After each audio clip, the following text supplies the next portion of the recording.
Phantasialand is a theme park located in Brühl, Germany. It was opened in 1967 and it's known for its incredible theming, very immersive attractions, and innovative rides. The park covers an area of about 69 acres, and if you've just seen our visit to F.L.Y, that means they own approximately 15 times less land, and that means they have to get very creative with their use of space. So they have some really clever tricks up their sleeves for many areas of this park. The park is divided into 6 themed areas, each with its own unique rides, shows, and attractions, and Phantasialand is also known for its high-quality theater shows. We'd stay on site at the Charles Lindbergh Hotel, so we'd enter the park right in the heart of Berlin in the steampunk area known as Ruckburg. Here you'll find likely the most impressively themed area of any theme park in the world, and inside is F.L.Y, the first flying launch coaster in the world, along with the hotel rooms and places to grab a bite to eat and drink. So this is just like our private entrance into this like amazing freaking place. Yeah, I don't know. Kind of speechless. The design of this area is unbelievable, with the queue for the coaster snaking around the area above and below the main pathways, giving incredible vantage points and theming details that can only be seen before riding the ride. The coaster itself feels expensive. The finishes are just quality. There's no other coaster that I've been on that feels as expensive as this one. It's really a one-of-a-kind attraction. I could spend hours in here in this area just looking at every little detail. So right here in the streets of Berlin, this unassuming entrance to Ruckburg is the way to get to F.L.Y.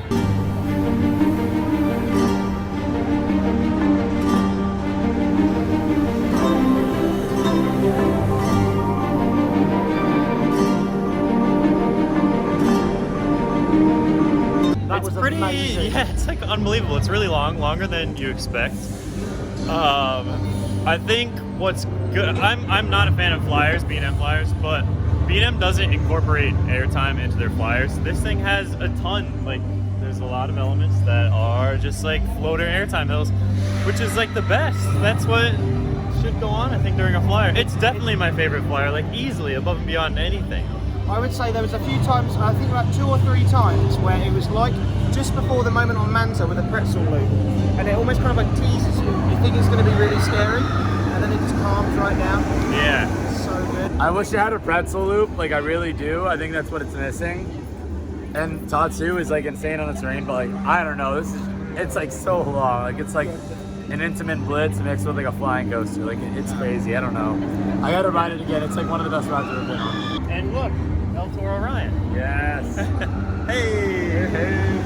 Okay, Yost just got off his first ride. I just keep loving this ride more and more every time I ride it. It's incredible. Feels like the ride gets longer every time we ride it. What did you think?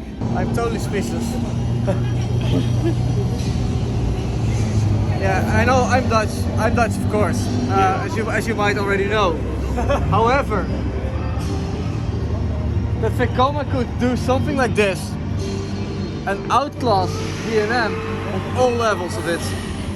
This is the world's best flying coaster. Yeah. But yeah, this ride is amazing. Yeah, it's so much airtime. I need to go again. I really would like to go again. You don't know what to say. I really don't know what to say. I'm totally shocked. Berlin is the themed area that houses Ruckburg, and here you'll find other flat rides and themed shops. A dark ride known as Maus au Chocolat, which is similar to Toy Story Mania at Walt Disney World, although the aiming and screen quality here could actually be upgraded. A fun house is also worth doing in this immediate area. Breathtaking acrobatics, fascinating dance, and passionate singing.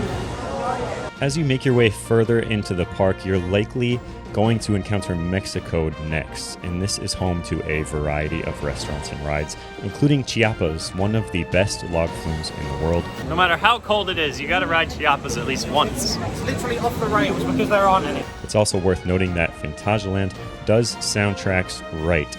I'm a Score works on many of these soundtracks throughout the park, and they're really known for their high-quality musical scores. It adds so much to this park. Colorado Adventure, another high-quality roller coaster and one of the best mine trains that I've ever been on. It's slowly starting to show its age, but it's still a must-do ride. Well, we just got off the Michael Jackson thrill ride, and it was great. It is a mine train, and it's my favorite mine train. Did you enjoy Michael Jackson? Yeah, it's really good. Yes, it's very good. But it's better in the back. Better in the back. Here you'll also find the beautiful Talaquin flat ride in Mexico.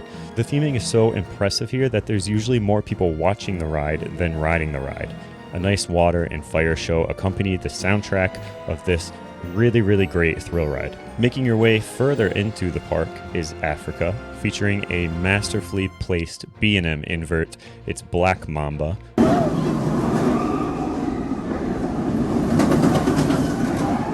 Black Mamba, Black Mamba. Rockwork and impressive theming cover the attraction as you walk around, under, and over the track.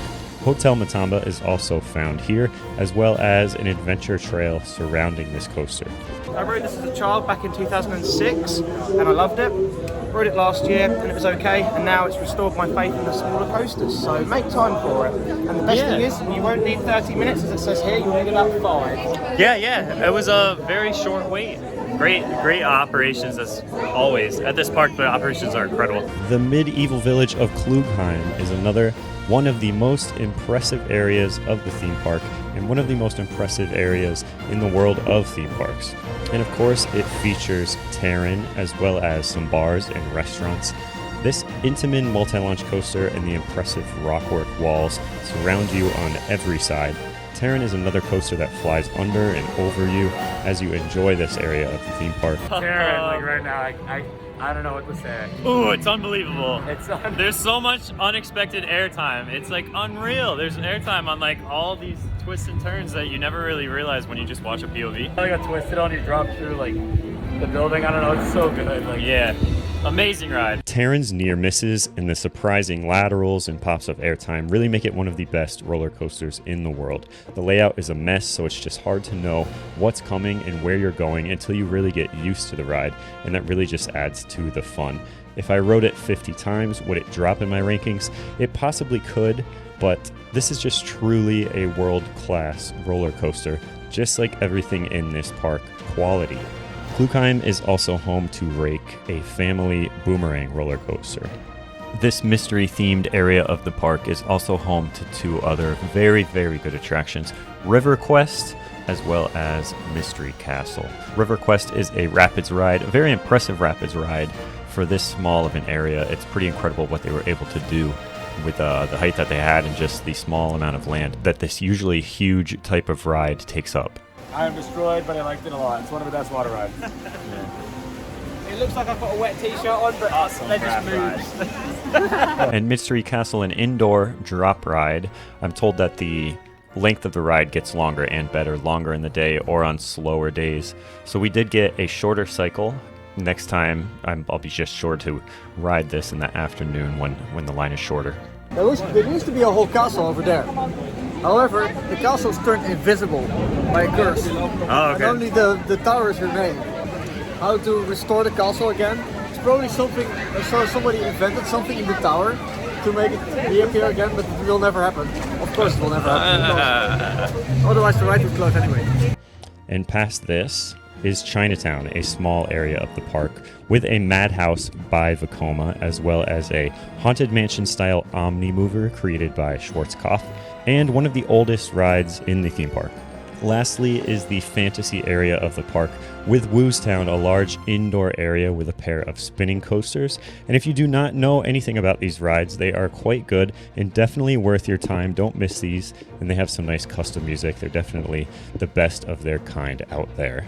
Ninjas here or Ninjas boss? The fantasy area of the park is filled with a bunch of smaller rides and family attractions in a very wooded section of this theme park with a nice large lagoon.